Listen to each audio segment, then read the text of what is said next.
بسم الله الرحمن الرحيم الحمد لله رب العالمين والصلاة والسلام على نبينا محمد وعلى آله وصحبه أجمعين أما بعد. Dear brothers and sisters in Islam, Assalamu alaikum wa rahmatullahi wa barakatuh, and welcome to this new episode of Ask Zad, coming to you live from Zad Studios here in Jeddah, Saudi Arabia. I know it's been about 4 weeks since we've been live due to a number of conferences around the globe. So I do apologize, but inshallah we're back again. And with the grace of Allah Azza wa Jal, we will continue until the 20th of Ramadan.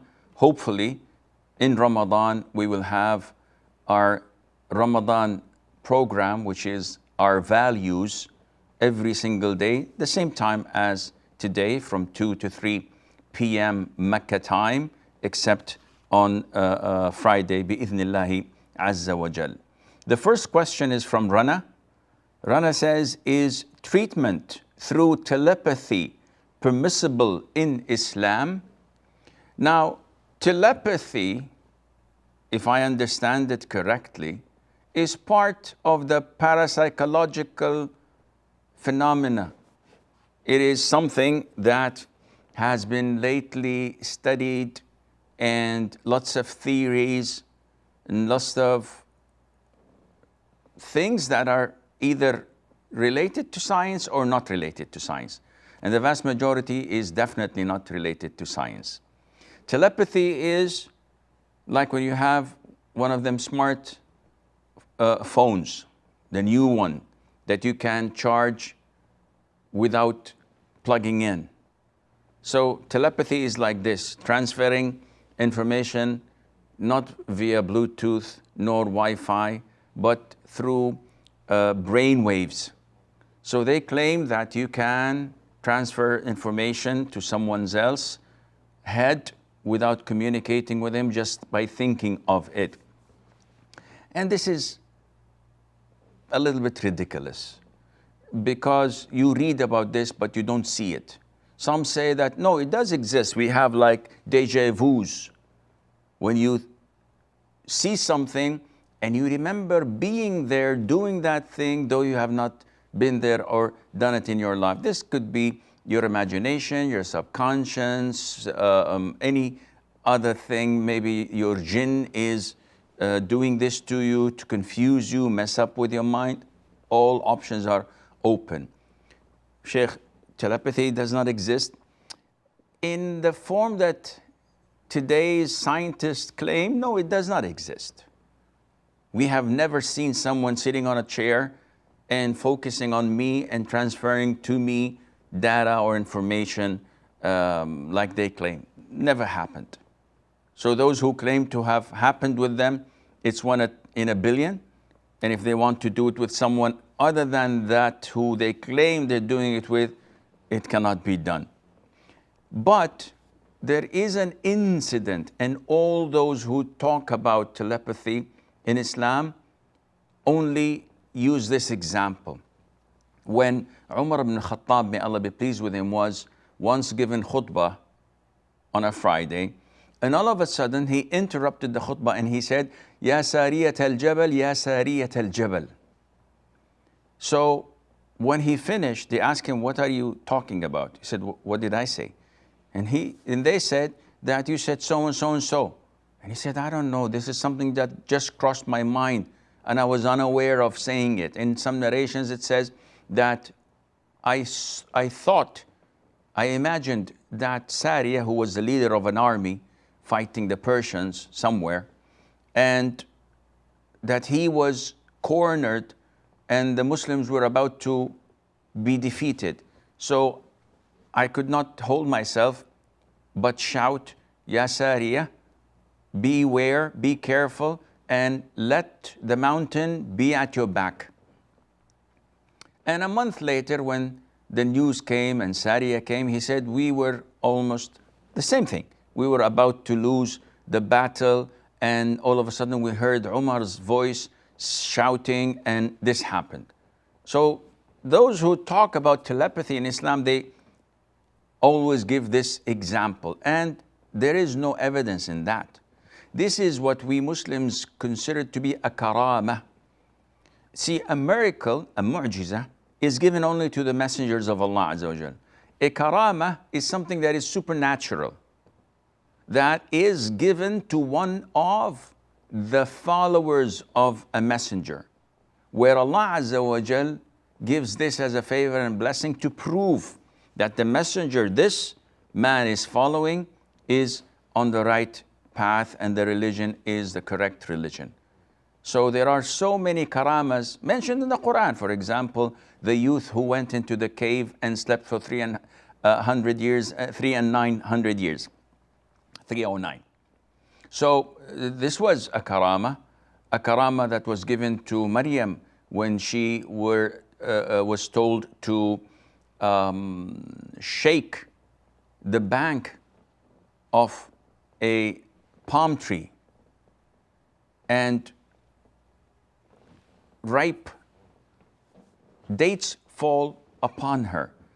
If 20 men were to go and get hold of the trunk of a palm tree and shake it, it would not move an inch. Yet by Maryam being ordered to do this and it fell on her, then this is from Allah Azza wa Jal, and Allah knows best. Therefore, this hadith is only a karama, but telepathy, claiming to have the healing power from a distance by just thinking about it or transferring information, all of this is either done by jinn or by your subconscious. It has no reality, none whatsoever. Abu Abdurrahman from the UK. Assalamu alaikum. Salamtullah. Welcome back, Sheikh. Barakallah feek, akhi. I've got a question. It's about the minority Muslim community in our About, West especially. about we have what? some organizations. About what, akhi? Minority Muslim community. Where? In the West, Okay. in the Western countries. So we have some organizations, they call for women to become to take up management roles in the mosque committee. They go to say that it doesn't mean that they will become imam, but what the aim is to make women involved in the masjid and for them to take up management roles, because they say that the mosque management is gender biased and it's run by 100% men and it shouldn't be like that. And they also say the Prophet ﷺ said, "An-nisa shaqaiqu rijal." So women also have to participate in the mosque. So someone brought this issue in the Islamic society. I'm a student, and I objected. So they say that I have to since I'm not a scholar, I cannot comment on. Okay. Yeah. So that's my question. Sir. Okay, I will answer you, inshallah, Abu Abdurrahman. Is there any more questions? Assalamu alaikum. Wa alaikum assalam wa barakatuh. Basically, Abu Abdurrahman's question is very crystal clear. He's talking about the Muslim minorities in Europe and in non-Muslim countries, and that they have been infiltrated. And this is a fact. Muslim communities have been infiltrated by the enemies of Islam, whether it is intelligence powers, whether it is deviant sects and cults trying to undermine true Islam. So they infest the Muslim community with deviant theories, ideas, beliefs, you name it, they've got it. And one of the easiest way to demolish the Muslim community is to corrupt the females. If you manage to integrate, in their sense, between men and women and have them mix together and uplift all barriers, this would mean that you've been melted in their melting pot and you've become like the kafir. Because there is definitely characteristics different from one another. There are differences between us and them. Being citizens of their countries does not mean at all to be integrated and to compromise your religion. In Europe nowadays, I was told that they force girls and boys to take physical education classes. And this means that they have to swim in the same swimming pool at school. Who in his right Islam, I would not say mind, because people may have minds but do not have Islam, who would send his daughter or even his son, who's a teenage, to share a swimming pool with the opposite gender and then say, don't fall into sin? This is not possible. Allah Azza wa Jal had made segregation between men and women even in the most sacred spots on earth, and that is the masjids. The Prophet said, alayhi salatu wasalam, the best rows of men in salat, in prayer, in the masjid, the best rows of men are the first, and the worst rows of men are the last. And the best rows of women are the last, and the worst rows of women are the first. So imagine, the closer women are to men, this is bad. Now, to enforce having women in the board running the masjid, so claiming that the committee that runs the masjid, we have to have women, we have to look into it.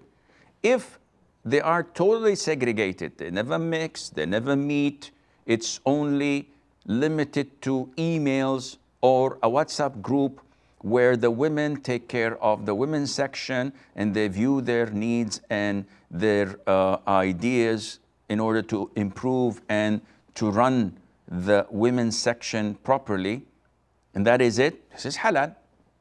There's no problem in appointing a woman whom we never saw her face, whom never sat with us in a meeting, whom we never exchanged jokes with, to run the female section. She knows everything about the maintenance, what the food, when the food of iftar is served, the classes to be run, the Q&As, when they are submitted and answered and delivered, etc. But if by saying that running a masjid is not gender oriented, this is wrong. If you're meaning by that to have a woman sit with us on the same table, looking at one another, discussing the affairs of the masjid, cracking a joke here or there, looking at her when she smiles or frowns. What is this? This is not Islam. Maybe in Europe this is okay, but not with the Muslims. Maybe with other religions, maybe. Cultural things, maybe. Islam prohibits this totally. So, akhi, you have to hold your grounds. Now the Muslims worldwide, even in Muslim countries, are being separated and divided into two factions, as the Prophet said, alayhi salatu wasalam, that at the end of the time, the Muslims would split into two divisions. Islam, without a hypocrisy in it, without any hypocrisy in it, and a division that is hypocrites without no iman in it. This is what we're seeing now being developed, and the disbelievers in the West, they're banking on these hypocrites because they look like us, they speak like us, they claim that they are God-loving people, when actually they are doing their very best to undermine and to demolish the infrastructure of Islam wherever it is. So Abu Abdurrahman, what you had said is right. And when the Prophet said, alayhi an-nisa'u shaqa'iqur rijal, meaning that women are the sisters of men in the sense that they share the same religious obligation, he did not say that they were equal.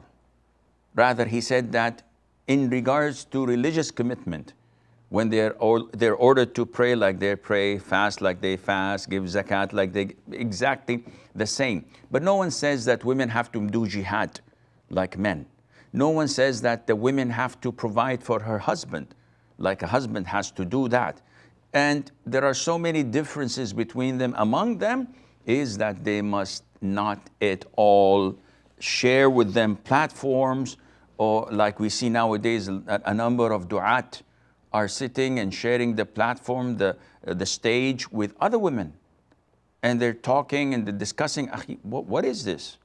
This is like Islam Virgin 2020? This is not permissible. So many da'is nowadays have no problem in having selfies with women. I don't know if Islam changed or the da'is have changed. So hold your ground, ask Allah for al-thabat. The Prophet ﷺ always used to say, O turners of hearts, make my heart steadfast on your way, on your religion.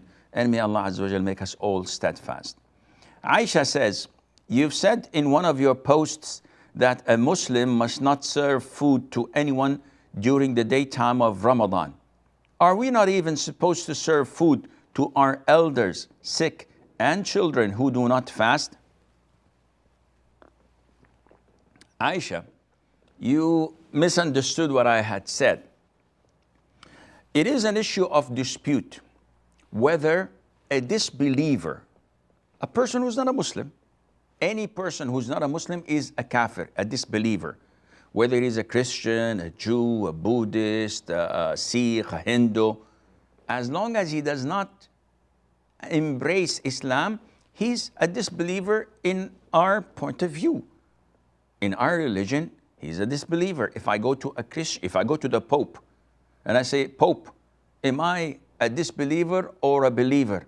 He said, son, do you believe that Jesus is the Son and He is our Lord and Savior? I said, no, I believe He's one of the greatest messengers of Allah, and He's a human being. He said, you're a disbeliever.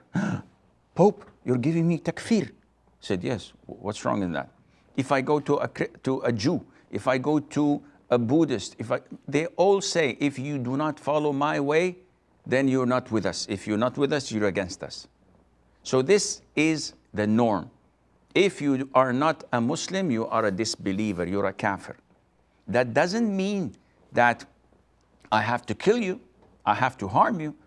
On the contrary, Islam tells us how to deal with you, but with fairness, in accordance to the parameters of Islam, not to dilute things and say like, oh, we're all brothers and sisters. You're a kafir, you can worship an idol or a statue, whatever, but this doesn't mean a thing. We're brothers and sisters. No, this is not true. Yet, we do not transgress against them. They have their religion, they worship whomever they want, it's up to them. Now, the issue is, it's an issue of dispute whether a disbeliever is accountable for the major and minor things in Islam or not. What do you mean, Sheikh? See, I must fast the days of Ramadan. I'm a Muslim.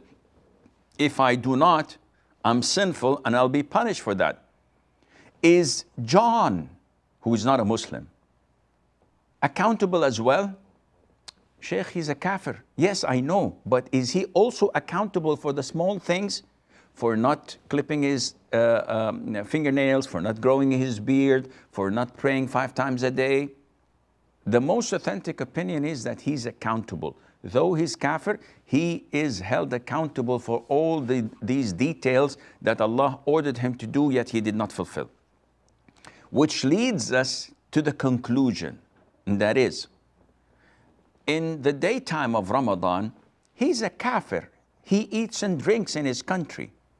Okay, this is up to him. He's going to be held accountable for that. I, on the other hand, have a restaurant. And as a Muslim, can I serve him food during the daytime of Ramadan? Let me ask you another question. If a Muslim comes during the daytime of Ramadan, can I cook him food where he does not have any legitimate reason to break his fasting? The answer is no. Likewise, this kafir, I'm not allowed to sell him food or drink during the daytime of Ramadan. But Sheikh, he's not fasting. This is his problem. My problem is not to give him assistance, not to cooperate with him on this evil, which is not fasting, which is one of the byproducts of being a kafir. If you understood this, Aisha, then you can understand the answer to your question. The elders in my home, a woman who's menstruating, a child who's not obliged to fast, a sick person who has permission from Allah to skip fasting, a person who is a traveler who has permission from Allah to skip fasting, all of those I can prepare food and serve them without any problem, because they have a legitimate excuse from Allah which allows them to eat or drink during the daytime of Ramadan. So I hope, inshallah, this answers your question. Imran says, what are the guidelines that we need to follow as Muslims if we want to choose writing novels or stories as our profession? Writing novels is an issue of dispute. Some look at it as a blatant lie. You say that this person went to that country and he encountered a number of situations and he dealt with them in the following way. So these are all lies. Others say that this depends. If you are writing novels as a worldly form of art, and we know that nothing, or not everything falls under the category of Islamic sciences. So medicine is not Islamic sciences, engineering, math, etc. These are worldly matters. So writing novels, if a person writes a novel as a worldly form of art, that does not include haram. So there's no flirting, nothing that arouses your sexual desire, no intoxicant consumption, and you try to insert in your novel good ethics, the value of being good, that goodness always prevails and evil always on the decline and the losing end. If you insert Islamic values such as truth, courage, generosity, doing good to others, and you make a novel, there's no problem in doing that. There's no problem even in making money out of that, because telling a lie is something that you hide your level best from others, that it is a lie. So when I say a lie, I try my level best to sugarcoat it so that people would believe that it is the truth. While in novels and stories, no one reads it thinking that this is true. Everyone knows that this is fiction. This is made up. So there is a big difference between lying and writing a story or a novel. So with these characteristics, with these features, with these conditions, if you have a good intention, you would hit two birds with one stone, inshallah. Yunus says, if I have something stuck in my mouth while praying and I swallow it, will my prayer be broken? Well, let me add to that, would my fast be broken as well? See, the things you've got stuck in your mouth, in your teeth, either they are so negligible that you cannot touch it, you cannot take it out. It's like saliva. It's dissolved in your saliva, like the taste of orange juice after drinking a glass of orange juice.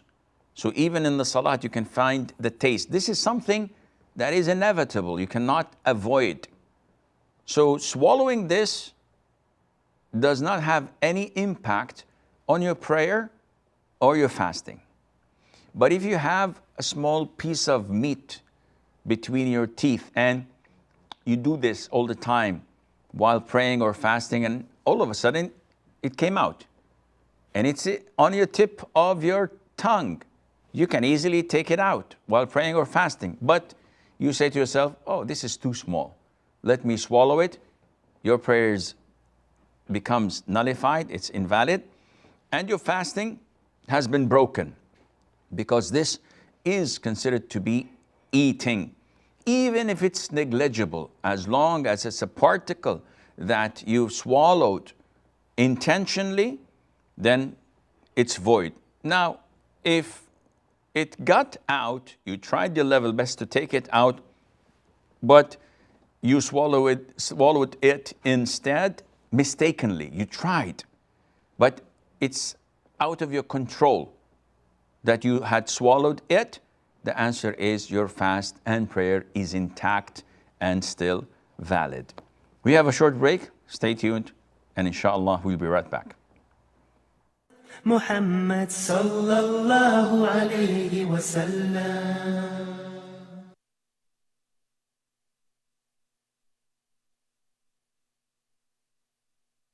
Assalamu alaikum wa rahmatullahi wa barakatuh. Today I'm going to talk about the book Interactions of the Greatest Leader.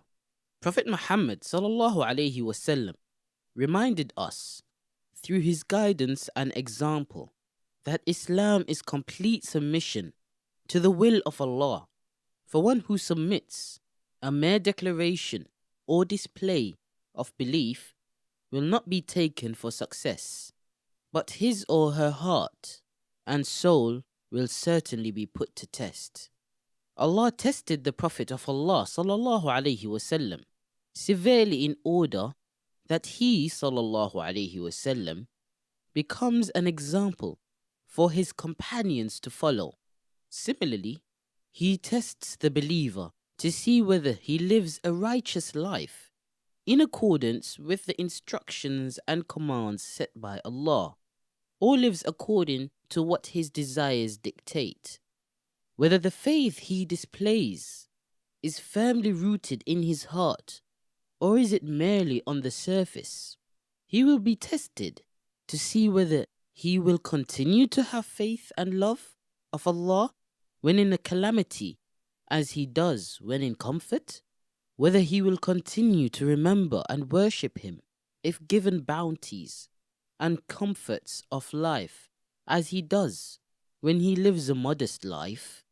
Allah will undoubtedly test him to see if his faith, trust and love of him is unconditional, or is it conditioned upon good health and a comfortable life, free from stress and anxiety. The Prophet of Allah sallallahu alaihi wasallam showed us through his own example that for a righteous Muslim, this life is a testing ground where he will continue to be tested until he meets Allah. For him, tests will be conducted on earth while he lives, and not after he dies. He knows that as soon as death arrives and he steps into the next world, his tests are over. There, he only receives the result of his tests and enjoys the fruits of the deeds that he committed during a short span of time called life.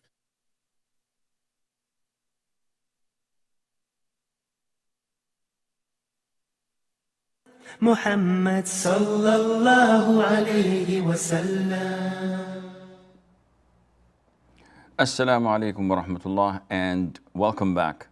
Ahmed says, what should I do if someone confronts me about a sin I've done? Should I lie about it and say I didn't do it? What if they ask me to swear by Allah that I didn't do it? In this case, not swearing would obviously be like telling that person I've committed the sin. So what should I do in these cases? First of all, it is totally prohibited in Islam to lie. And it's also totally prohibited to expose your previous and past sins. So what to do if someone is an imbecile coming and asking me a direct question? Sheikh, have you ever tried whiskey? Now, I could simply say no. And I did never, alhamdulillah. So I could say no. He said, did you do this? I said, no. And he keeps on asking. This never ends. And this is not appropriate. It's like going to a girl who's a virgin, who's young, and you say, have you ever committed zina? Have you ever tried the secret habit? A'udhu billah. What kind of an imbecile would ask such immoral questions? So the right approach, the right thing to do would be to express your anger and show that person asking you before he even escalates it to asking you to swear. Because if I say, no, I've never tried this, I'd say, wallah. What is this? Is this an interrogation? So the moment he asks you such an inappropriate and immoral question, you have to express your rage and anger and show him truly that you are insulted. What kind of question is this? Are you crazy asking me about this question? He said, no, I just wanted to know. You have no right in asking such questions. I'm not someone from the street for you to interrogate. I'm not working for you. This is insultive. I come from an honorable family. I'm a person who's committed to Islam. How dare you ask me such a question? And if you do this, even if he's your spouse or she's your spouse, even if it's a relative of your kinship, you should stop talking to them for a day, 2, maybe 3, until the Islamic period is over, which allows you to boycott another Muslim. You can boycott them totally, not answer, showing them that you were insulted and humiliated by such a question. And this is the best way out, insha'Allah. If they are not satisfied by that, the heck with them. Who cares? Don't even pay attention to them. Don't even respond to them. Don't even talk to them. Such people are not worth wasting time with. Muhammad says, is affiliate marketing halal or haram? If I understand this correctly, affiliate marketing is referring people to a website, to a shop. So it's like commissioning. So it's like marketing their name and their brand and their products and taking a commission out of that. If my understanding is correct, this is halal, providing that the items or the company that you are marketing for is halal. So if I put in my website that visit this car dealer, and whoever visits that car dealer website, they give me money in return, this is halal. There's nothing wrong in that. But if I'm advocating a company that sells cigarettes or media, movies and music or the likes, of course, whatever I make is haram and my work is haram as well. Sajal says, can we eat halal food and drink water or other liquids at a restaurant which serves alcohol or pork? Well, such places, we have to look at the prohibition. First of all, the Prophet said, alayhi salatu wasalam, it is not permissible for a man who believes in Allah and the Day of Judgment to sit on a table where intoxicant is being served. So even if I don't drink, being with a group of people drinking, it's a business meeting, it's a gathering, it's a reunion, whatever. It is totally haram for me to be with them.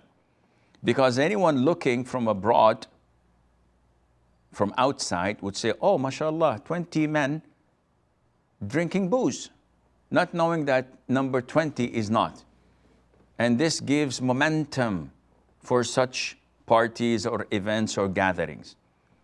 Let alone that me inside, I'm being bit by bit invaded by the thought of having a beer or just drinking some glasses of champagne just to be with everybody else, to just run with the flow.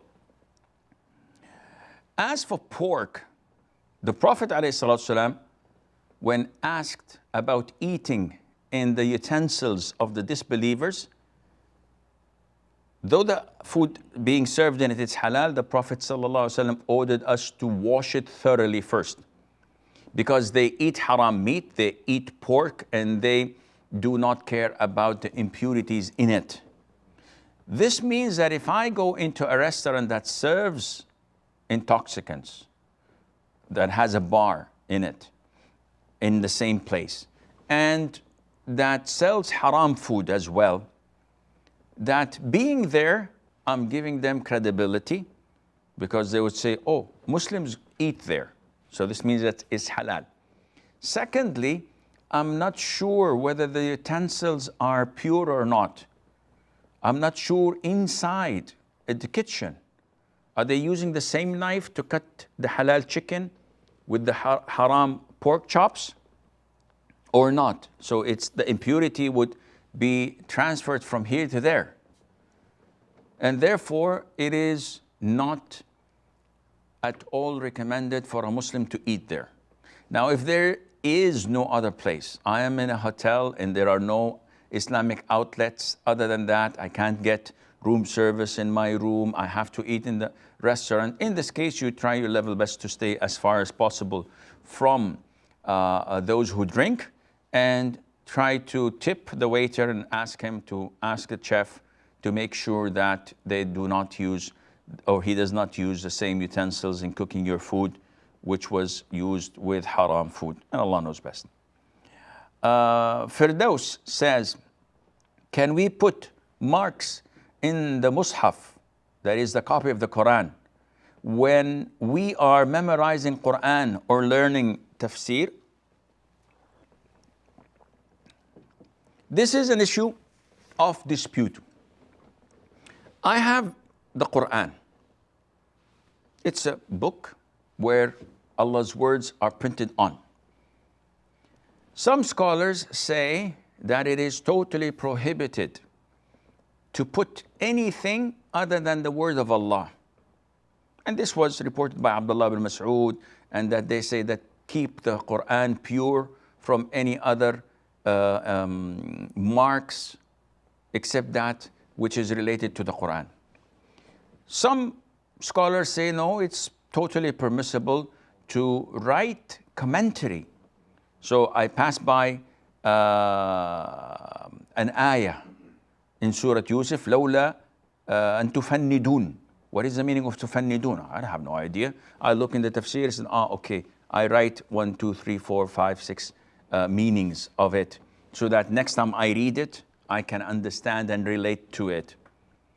And they say that there are so many copies of the Quran that has commentary on the edges, and some of the companions used to do this as well. They used to write at the side of the pages, which were usually written either on leaves of trees or on the shoulder blades of animals.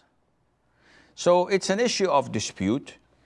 I personally am inclined to say that I do not like even putting a marker on a verse of the Quran, or putting a mark or writing something on the side. There are sticky notes, there are pads where you can write, there are books that are specialized for you to write your notes in and related to the Quran, but I'd rather that you keep the Quran pure, clean, with nothing written on it. Because I've seen in the circles of tahfidh a lot of abuse by the students, youngsters. They write their names on the cover. Okay, the cover is not the Quran. And then you find hearts with an arrow penetrating, and you find marks within the pages of the Quran, and maybe some of the ayahs are highlighted with pencils, and it is a form of disrespect to the Quran. Not that it is haram, it can be done. But my own personal view is that I would never ever do anything like this to the Quran. And Allah Azza wa Jalla knows best. Ali says, can we donate haram money, like interest money from bank, etc., to build a masjid? The answer is yes.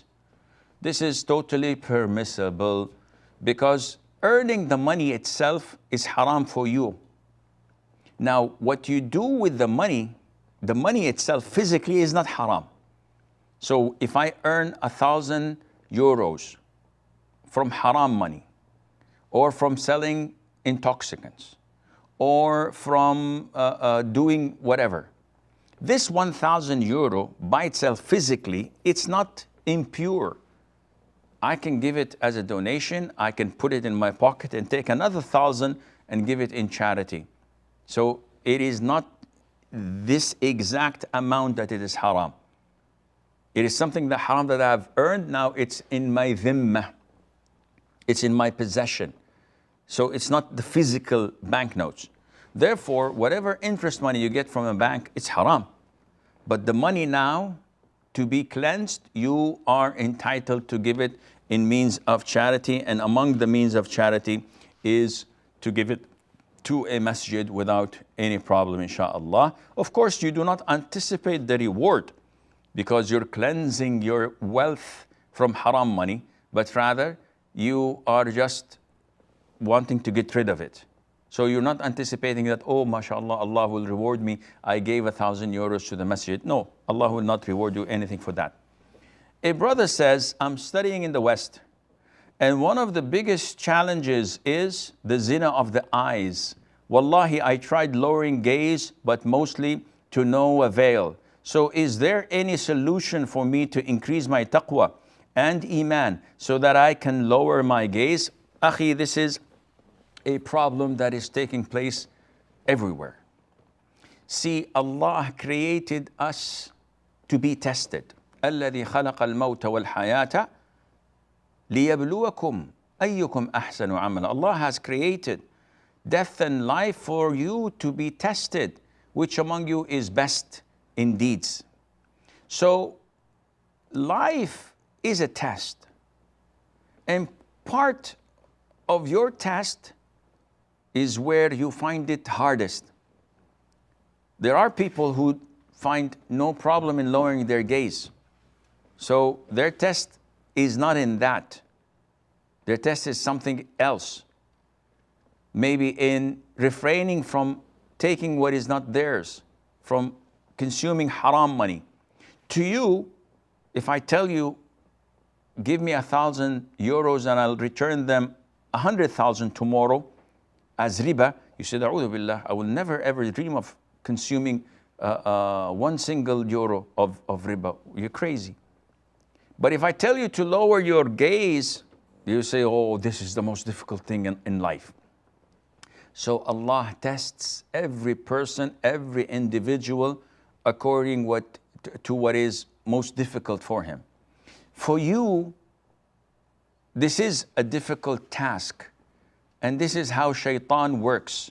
Satan is not in a rush.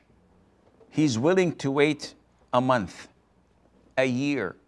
He's willing to wait 5 years until you are marinated and ready to be served. So he takes you bit by bit in fighting your Islamic beliefs that calls you to lower your gaze. So you lower them 9 out of 10. Few weeks later, 8 out of 10. Few months later, 3 out of 10. Next year, you don't lower your gaze at all. And you justify this by saying, I'm not being affected by anything. This is normal. Everybody's looking. No one is raping anyone or jumping on other women. And this is what shaitan is doing, step by step. Then he takes you further to communicating, to socializing, to cracking jokes, to leaving an impression on the opposite gender. Then maybe shaking hands, touching, maybe going for dinner, going for a cup of coffee, dating, and then you know what happens. My place or yours. This is how shaitan works. So, akhi, if you want to save yourself, if you want to protect yourself, you have to maintain the borders that Allah Azza wa Jal told you not to cross. Keep a red line that you can never cross. And always lower your gaze because this is for your own protection. Increase your iman by increasing the amount of the Quran you recite every day. listening to Islamic lectures, attending Islamic lectures. And this is very important because the more you are with the Muslim community, the stronger you are. And this is why in the West, they're trying to reduce Islamic circles, lectures. They prevent scholars and da'is from coming to the country because they can see the result. But alhamdulillah, we have YouTube. Alhamdulillah, we have websites that you can be with the Sheikh in his lecture, in his conference, in his convention, as if you're there physically. So you have to increase the quota of watching such programs. And also, you have to build your own circle. You must surround yourself 24 hours, 7 days a week with righteous, practicing brothers who are knowledgeable, you hang out with, you go play sports with, you go to the gym with, you just sit and socialize with as much as possible per day. You will learn from their moral ethics, from their behaviors, from their adab. You will learn from their knowledge of Quran, the Sunnah, because every word they speak, there's benefit in it for you. And this increases your iman and taqwa. So when you are among people who most of the day, when they want to thank you, they say, Jazakallahu khayran, Jazakallahu khayran, Jazakallahu khayran. A couple of days down the line, you yourself going to end up saying Jazakumullahu khayran to anyone who does you a favor. Because you tend to catch up. As sins are contagious, likewise good deeds are contagious. So if you hang out with people who use the F word, or the S word, or the whatever word you want, inevitably you're gonna use this all the time. But if you hang out with people who say Alhamdulillah, Subhanallah, La ilaha illallah, and they quote verses of the Quran, hadiths of the Prophet ﷺ, you'll inevitably be part of that, and inshallah this would save you from what you fear most. Ibrima says, Sheikh, I'm second year medical student, and I was wondering if doctors will be held accountable for a life that's lost due to their error. Maybe a wrong prescription or something went wrong during surgery and that was the cause of death, even though he was trying to save the life. What's required for this sin to be forgiven? That is the expiation, the kafara, if it is considered to be a sin. It is not a sin if there is no transgression or negligence. And this is a well-known fact in fiqh.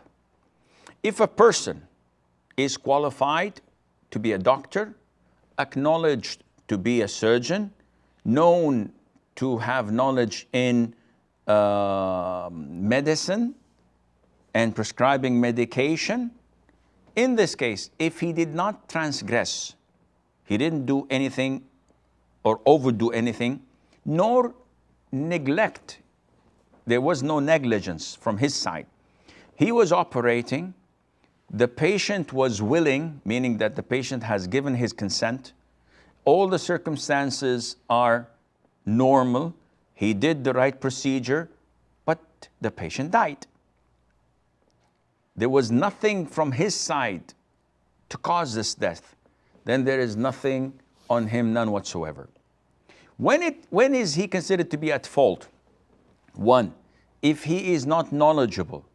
So a student of second year or third year in medical school performs an operation. He's not qualified. The patient dies. An arm is amputated. Something harmful happens. He is held accountable and he has to give the expiation. A person who claims to be knowledgeable and has no knowledge, he's accountable. A person who's knowledgeable, but he used a procedure that is risky or unknown to work, so he's trying to experiment, he's accountable. He prescribed a medication that was not tried before. or the possibilities of the side effects were far greater than the good ones. And he did not notify the patient, he just gave him from his own. He's accountable. A qualified doctor who's well known operating or doing a procedure without the permission and the consent of the patient, and the patient dies, he's accountable. Why? He was trying to do his best, yes, but he did not take the consent. So once you take the consent and you're qualified and you do your best and the patient dies, there's nothing on you. So I hope this answers your question, inshallah. A sister says, should a married woman pray qasr when she visits her parents' house, which is in another city? Let us generalize this a little bit further, not limited to a married woman. A person was born and raised in village or in city A. Then he moved out for work and settled in village B. He could have moved there forever, meaning he migrated. He could have moved there for the purpose of studying and working, and it's been 10 years, regardless of the reason. This person who's in city B at the moment, when he commutes to his hometown, city A, we ask him, Akhi, now in city B, have you settled there forever, or do you intend to go back to your hometown after 10, 15 years? Like most expats, they go abroad to work and they stay there for 20, 30 years. After the contracts are over, they retire, they go back to settle in their hometown. So is it the case? He says, no. I left my hometown, I'm never going back to live in it forever. Now I'm settled in my city B. Likewise for the wife who's with her husband. Likewise for someone who migrated. In this case, we say that when you commute or travel from your own settled city B to your hometown A, when you reach A, you are a traveler. You shorten and combine. But if someone intends to go back and settle down in his hometown, even after 10, 20, 30 years, in this case, both A and B are considered to be his home, and he must pray on time, complete prayers. But when he travels between, and that is on the way, he may shorten and combine. Fatima says, is it wrong to pray fard immediately after nawafil in the same place and position? Now, Fatima, the instruction of the Prophet ﷺ is for a person not to pray voluntary prayers after fard, unless he speaks or he changes his position. So if I pray fard prayers, I conclude my prayer, I may not stand and pray sunnah. I have to either speak to one of the people next to me, Assalamu alaikum, how are you? Or change my location a step forward, a step backwards, right to the left, whatever. As for the sunnah, if I come to dhuhr prayer, and I'm in my home, for example, I pray 2 rak'ahs sunnah before dhuhr, and then 2 rak'ahs sunnah before dhuhr, these are 4, and then I want to pray fard. Do I have to change the place? The answer is no. I can pray in the same place without even talking. So the restriction is for the person praying fard, after he finishes the fard, he has to go and relocate somewhere else or speak to someone else. And finally, Nouri says, should we pay zakat on the selling rate of buying or buying rate of gold? Akhi, when you have gold and you want to give zakat, you ask, how much would you buy this gold from me, to the jeweler's shop? And the jeweler, the goldsmith would say, I'll buy it with this price. This is the price that you give the zakat on. This is all the time we have until we meet next week. I leave you fi amanillah. Wassalamu alaikum wa rahmatullahi wa barakatuh.